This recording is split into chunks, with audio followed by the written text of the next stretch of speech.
Bien, vamos a estudiar Baikra, capítulo 16, versículo 20 al 22. Después de haber hecho expiación por el santuario, por la tienda de encuentro y por el altar, deberá presentar el chivo vivo. ¿Quién estaba haciendo expiación? Aarón. ¿Esto qué momento fue? En Yom Kippur. Y Aarón deberá apoyar ambas manos sobre la cabeza del chivo vivo y deberá confesar sobre él todas las transgresiones de los israelitas, todos sus actos de rebeldía y todas sus faltas cometidas involuntariamente, imputándolos de esta manera sobre la cabeza del chivo. Entonces lo enviará al desierto por medio de un hombre especialmente preparado. El chivo cargará sobre sí todas sus transgresiones a un lugar inhóspito cuando sea enviado al desierto. Bien, entonces la pregunta que nos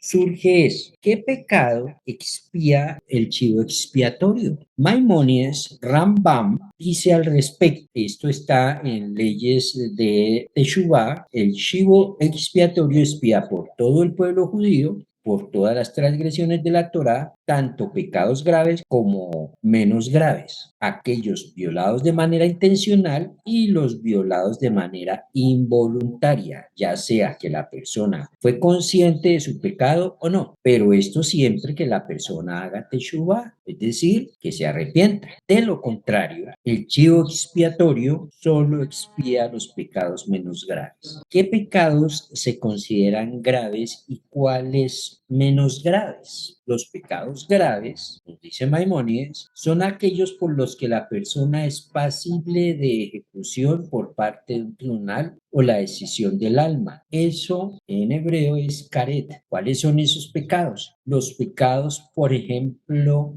como la idolatría. Un judío que cometa idolatría, la Torá exige que para ese hombre debe haber pena de muerte. Esos pecados, nos enseña Maimónides, tenían solución mediante el proceso de arrepentimiento, porque nos vuelve a decir, el chivo expiatorio expiaba por todo el pueblo judío, por todas las transgresiones de la Torá, tanto pecados graves, como los que acabamos de ver, como los no graves. Ahora, las demás prohibiciones y todos los preceptos positivos que no son castigables con escisión del alma son pecados menos graves. Ahora que ya no existe el templo, nos dice Maimónides, y no hay un altar para expiar, solo hay teshuvá y esta expía todos los pecados. Es decir, por los pecados que exigen pena de muerte y por los pecados que no. Maimónides entonces escribe que la mitzvah de ofrendar el chivo expiatorio en Yom Kippur es tan poderosa que expiaba los pecados menos graves del pueblo. Todo pecado tiene una doble implicación. Hay un efecto en la persona que lo comete, es decir, un efecto de descenso a nivel espiritual respecto a Dios. Pero además de eso, el hecho de cometer un pecado genera la existencia misma del acto pecaminoso, es decir, que además de su efecto sobre el pecador, que ya lo vimos, este por sí mismo es una entidad maligna por sí mismo que incrementa el mal colectivo existente en el mundo. Por ejemplo, una persona va manejando, por alguna razón pasa otro vehículo, lo cierra y la persona baja el vidrio y maldice al otro conductor. Esta persona ha transgredido un mandato de la Torah que es el amor al prójimo, por dar un ejemplo. Pero además, esa energía negativa que generó ese pecado, o sea, eso queda ahí. Esa energía, y esto es muy explicado en el tema de la Cábala, se suma a todas las transgresiones que hay en el mundo en esta área de la violencia. Todo eso sumado explotará en alguna parte a través de una guerra. Pero ¿cómo así? Sí, eso es lo que nos explican los sabios con respecto a lo que pasa con el pecado. Es decir, me afecta a mí y afecta a mi entorno. Afecta a mi entorno de una u otra manera. Como sucede eso, entonces debe haber un sistema que limpie no solamente el efecto que genera el pecado en la persona, sino la existencia misma de ese acto pecaminoso en el mundo. Para ello fue diseñado por parte del Eterno la expiación, y la expiación óptima en la Torá sobre los pecados cometidos por el hombre y por el pueblo. Vuelvo a dar otro ejemplo para que también nos quede muy claro. Una persona va manejando y viola una norma de tránsito. Aparece un policía de tránsito y le dice: usted violó tal norma. El conductor tiene dos opciones: decir, bueno, está bien, yo acepto que fallé. Esa es una de las opciones y asumo las consecuencias. Tengo que ir a pagar el parte que me den, pues bien, lo hago. O la otra es que al policía le pasan un dinero para que no le haga el parte. Es decir, que tuvo un acto corrupto delante de Dios. Eso sí es una transgresión a la Torá. Esa transgresión a la Torá afecta a la persona porque lo degrada delante de Dios, pero además de eso, el acto de haber corrompido al policía se suma al resto de corruptos que roban en el país, que corrompen a otros para poderse robar los dineros del Estado, etcétera. Todo eso se suma al hecho de la corrupción. Bien, y entonces esa suma de esa cantidad de gente que hace actos corruptos va a generar que llega al poder cuando la mayoría de gente corrupta habita el país. ¿Qué político va a llegar al poder? Pues va a llegar un corrupto. No puede ser que a un país lleno de gente corrupta, toda esa gente se merece un dirigente pulcro que no tenga inclinaciones corruptas. Por supuesto que no. Cuando aparece un político robando, la persona que corrompió al policía de tránsito no puede decir: es que ese político es un corrupto y yo no. Él ayudó de alguna manera a que ese corrupto llegara al poder. Bien, ahí están las dos partes del pecado: el efecto en la persona, pero además el efecto de la existencia misma del acto pecaminoso. Entonces, Dios diseñó el día de la expiación. El día de la expiación de la Torá es Yom Kippur, no es Pesaj. Por ejemplo, Pesaj es el día de la libertad, que es diferente. Entonces,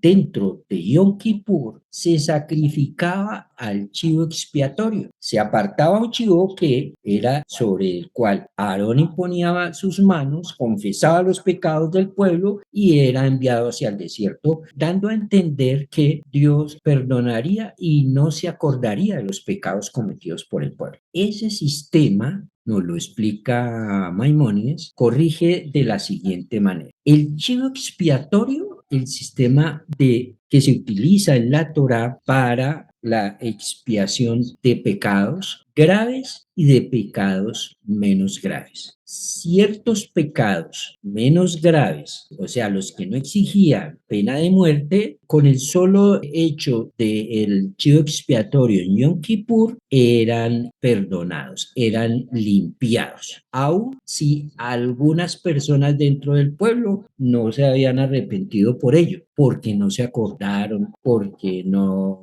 tenían conciencia que eso estaba mal o algo por el estilo. En esa época, cuando había templo, ambos estaba el chivo expiatorio y estaba Yom Kippur. Bien, para los pecados más graves, no bastaba con que la persona estuviera participando del Yom Kippur y estuviera pendiente de lo que estaba sucediendo con lo del chivo expiatorio. No bastaba con eso. Para los pecados más graves, tenía que haber arrepentimiento, o sea, teshuvá. Y ese arrepentimiento, como ya sabemos, tiene que ver con, como nos lo explica en el capítulo 2 de las leyes de Teshuvah, Rambam, tenía que ver con el método de, primero, que uno debe identificar cada pecado específicamente, es decir, fallé en esto, entonces lo reconozco en tales circunstancias, ¿bien? Para que no quede duda de lo que hizo y de que está reconociendo el acto. Es que el problema de la mayoría es que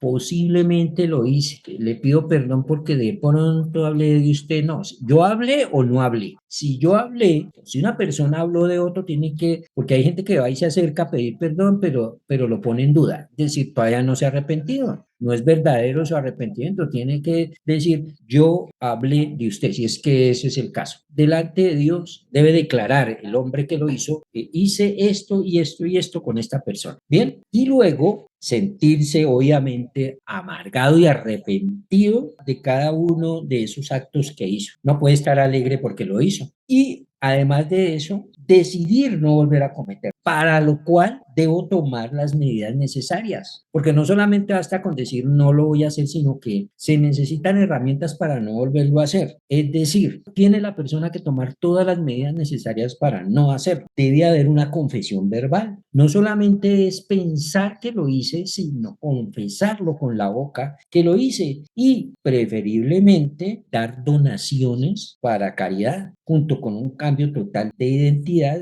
y de estilo de vida. Acuérdense que una de las maneras, una de las herramientas para la corrección, debo hacer actos que sirvan para limpiar eso. ¿Cuáles son? Si eso que yo gasté allá fueron 100.000 pesos, ahora voy a dar 100.000 o más para un acto de bondad, de misericordia. Bien, ¿por qué? Porque el dinero que me costó, que la sudé para conseguirlo, es parte de que en la práctica yo estoy invirtiendo en ese cambio. No es que estoy comprando la solución por medio de plata. El dinero entonces es uno de los medios por los cuales se ve en la práctica si verdaderamente la persona se arrepintió por lo que hizo.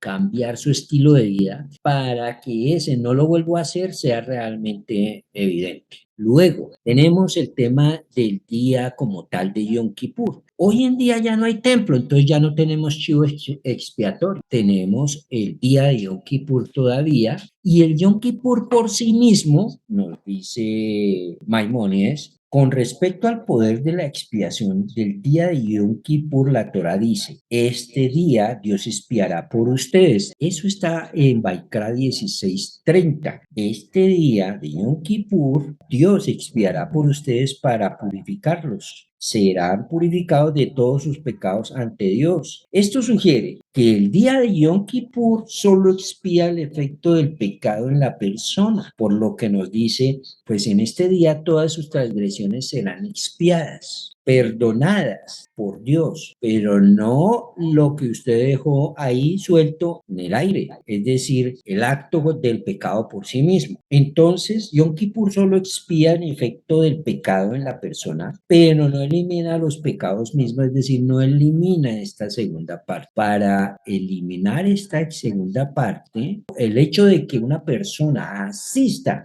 y haga todo el proceso que tiene que hacer en Yom Kippur, el solo hecho de que la persona esté comprometido con el Yom Kippur, está en el ayuno, en todo el proceso que nos exige Yom Kippur, ese solo hecho, agregando el arrepentimiento, limpia los pecados menos graves. Nos dice Maimónides, ahora que ya no existe templo, no hay altar para expiar, solo hay Teshuvá y esta expía por todos los pecados. La Teshuvá está detrás de todo esto. La Teshuvá expía los pecados graves y los pecados menos graves. La Teshuvá entonces limpia, sirve como expiación por pecados graves o como por pecados menos graves, y la Teshuvá en este caso surte su efecto en la degradación que tuvo la persona a nivel espiritual, pero también surte su efecto en borrar toda huella que dejó el pecado. Ahora, podrías decir, bueno, pero lo que pasa es que en el caso, por ejemplo, del planteamiento de decir es que el Mesías paga por mí. Vamos al siguiente punto, y es, desde el punto de vista del estricto de la Torá, del judaísmo, ¿sí? Nunca encontrarás un versículo por ningún lado del Tanaj que diga que el Mesías va a pagar por tus transgresiones. El Mesías está prometido en el Tanaj para liberar al pueblo de Israel de la opresión de otros pueblos sobre Israel, de otros imperios sobre Israel. El Mesías que se espera en el Tanaj es un líder político, un líder militar, un líder que va a sacar a Israel de la opresión, que en su momento traerá paz, producto de ese orden que va a traer, y juntará a todos los judíos de la diáspora y los traerá a Israel. ¿Y eso cuándo llegará? Cuando la conciencia del pueblo judío mayoritariamente esté en la observancia de la Torá, cosa que todavía no se ha dado. Bien, ahora, el sistema que plantea la Torá es, usted cometió tal transgresión a X mandatos de la Torá, su responsabilidad es trabajar y enmendar eso que hizo usted, porque usted fue el que lo hizo y no otro. Y si otro viene y paga por usted, usted nunca va a cambiar. Eso es como el hijo que es malcriado, que comete errores y siempre tiene un papá alcahueta que paga por él. El hijo que comete errores y siempre tiene un papá que va y paga la cuenta. Eso suena muy bonito, pero ¿ese es un verdadero padre? ¿Está educando correctamente al hijo? Obviamente, si es un menor de edad, pues el papá paga la cuenta, pero un hijo ya mayor, adulto como todos ustedes, que cometemos nuestros propios errores, nuestra responsabilidad de asumir que sí, yo lo hice. Y como yo lo hice, yo respondo y la Torah misma me da los medios para salir del problema. Seguramente, si es un pecado que cometió durante muchos años, me va a costar mucho trabajo, pero me levantaré y seguiré en el propósito de no volverlo a hacer. Ese es el planteamiento que hace el judaísmo, la Torá, con respecto a la expiación. Y el trabajo se hace a través de guardar la Torá, pero única y exclusivamente si hay un verdadero arrepentimiento, hay restitución y hay un cambio real. Ese cambio se va a dar si tú guardas los mandamientos de la Torah, que el sistema del judaísmo es, tú la haces, tú la pagas.